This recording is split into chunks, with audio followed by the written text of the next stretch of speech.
दोस्तों, आज का विषय मैंने रखा है डिस्काउंट कभी मत देना। जी हाँ दोस्तों, अभी मानता हूं कि आज के इस दौर में, आज के इस वक्त में हम देखते हैं कि कर्जा या उधार देना लेना एक सामान्य सी बात हो गई है। लेकिन दोस्तों, ये मत भूलिएगा, उधार है वो कैंसर है, कर्जा है वो कैंसर है। आप बोलोगे यार तो फिर बिजनेस कैसे करें? हैं तरीके। शुरुआत में तकलीफ होगी, लेकिन जैसे ही कस्टमर को ये मैसेज कन्वे हो जाएगा कि इधर उधार नहीं मिलता है, धीरे धीरे धीरे धीरे वो सोच समझ के उसके पास जब रोकड़ा होगा तभी ही परचेस करने आएगा। और ये चीज लंबा टाइम तक रुक नहीं सकती है। अगर आपके पास केसरिया की क्वालिटी के कपड़े हैं ना, तो आप बिंदास उसको कैश मांगिए, वो आपको रोकड़ा देके जाएंगे और अच्छा कपड़ा लेके जाएंगे। ये भरोसा रखना अपनी प्रोडक्ट पे, आपके केसरिया परिवार पे। आप समझे ना, ये दो चीज की ना आपका कभी डिस्काउंट या तो फिर ये देने का नौबत ही नहीं आएगी, उधार देने की। वो सामने से जैसे ही बिल आएगा फट फट फट इन के आपको दे देंगे। लेकिन आप ये सोचोगे कि मैं उधारी कैसे बंद करूं, मैं कैसे उधार देना बंद करूं या तो दूं ही नहीं। उसके तरीके हैं। अभी कस्टमर जैसे ही उधार मांगता है ना, आप हाथ जोड़ के विनम्र होके उससे माफी मांगिए और कहिए सॉरी सर, हमारे यहाँ ये फैसिलिटी नहीं है। प्रेम से एकदम अच्छी भाषा में बोलने का और साथ में कहने का, लेकिन प्रोडक्ट अच्छी है, आपको ऐसी प्रोडक्ट बाजार में ये रेट में नहीं मिलेगी, ऐसा बोलिए। कस्टमर अगर समझदार है और वो भी मैच्योर्ड है तो आएगा ही, खरीदेगा ही। दूसरी चीज, आप हमेशा अपने प्रोडक्ट के रेट 5% कम रखें।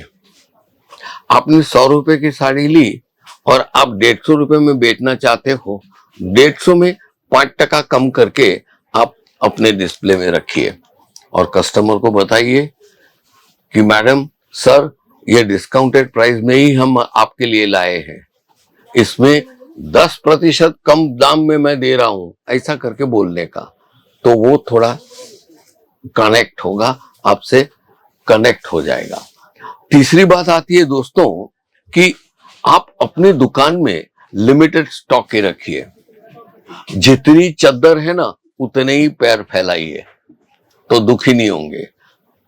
लिमिटेड स्टॉक रखिए। आप अपने एरिया में देखिए कि कौन सा कस्टमर क्या है, कौन है और उनकी बाइंग कैपेसिटी क्या है, उसके मुताबिक लिमिटेड स्टॉक रखिए और 15-15 दिन के बाद वो स्टॉक को रिफिल करने के लिए केसरिया से ऑनलाइन चीजें मंगाइए।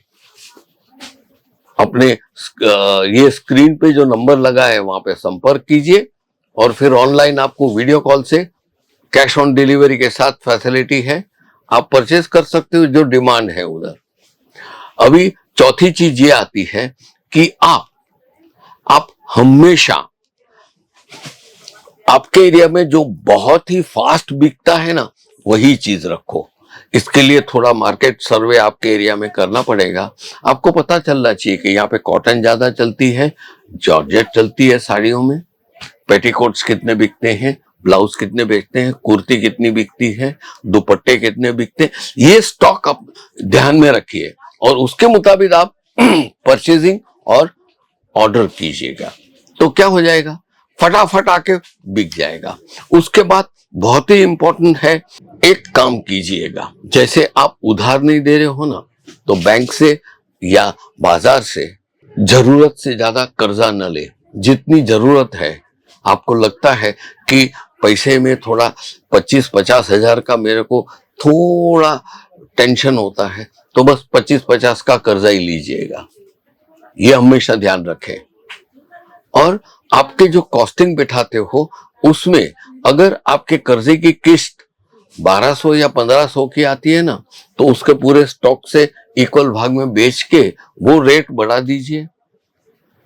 तो ज्यादा नहीं बढ़ेगा, 1 रुपया 2 रुपये या 5 रुपया बढ़ेगा, वो सब कुल मिला के आपका किस्त बारों बार निकल जाएगा। आप समझे ना। उसके बाद आता है, आप जो भी व्यापार कर रहे हो, जो भी सेल कर रहे हो, उससे संतुष्ट रहिए। बाजू वाले बगल की दुकान में वो क्या भीड़ भाड़ कर रहा है, क्या मारा मारी कर रहा है, क्या बेच रहा है, बहुत मुनाफा कमा रहा है, रोज नई गाड़ी में आता है, वो लिनन के कपड़े पहन के आता है, वो चकाचौंध में, उसकी असर में मत आइए। आप जो है वो जो है संतुष्ट रहिए। ईश्वर ने आपको जो दिया है उसके मुताबिक आप कर रहे हो, यही प्रिंसिपल रख के आगे बढ़िए। उसके बाद आता है, आपके शोरूम में प्लीज नेट बैंकिंग रखिए।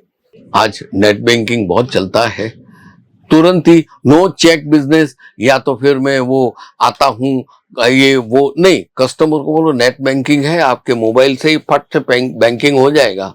नेट बैंकिंग फैसिलिटी रखिए। उसके बाद कस्टमर जो भी आता है परचेस करता है या नहीं करता है वो बात की बात है, लेकिन जब आप बात कर रहे हो तो उसको ये बोलो कि बिक्री के बाद की सेवाएं हमारे पास उत्तम मिलती है, यानी कि आफ्टर सेल सर्विस। आप एक बार कपड़ा लेके गए जयराम जी की, ऐसा नहीं है। हम आपका मोबाइल नंबर और आपका नाम हमने रजिस्टर जो किया है, उससे हम जरूर आपकी सेवाओं में लगे रहेंगे, ऐसा उसको भरोसा दिलाइएगा। और अंत में हमेशा एक चीज कहिएगा कि हम गुड्स रिटर्न की फैसिलिटीज भी देते हैं। मतलब आपका मटेरियल अगर 1 महीने तक नहीं बिकता है, आप लेके आइए, हम आपको एक्सचेंज में वही रेट में जो भी आपके मार्केट में चलता है हम दे देंगे। ऐसी सब चीजें बोल के उसको आपसे कनेक्ट कीजिए। इससे क्या होगा कि ये जो उधारी है या डिस्काउंट है वो बहुत छोटी चीज हो जाएगी। कस्टमर को संतुष्ट होगा कि वाओ, ये तो देखो कितनी सारी फैसिलिटीज दे रहे हैं। ये सब आप कीजिएगा, मैं वादा करता हूं जरूर आपका बिजनेस चलेगा। बहुत हो गया आज के लिए, नमस्कार। साड़ी कुर्ती या हो लहंगा, सही दाम का नाम केस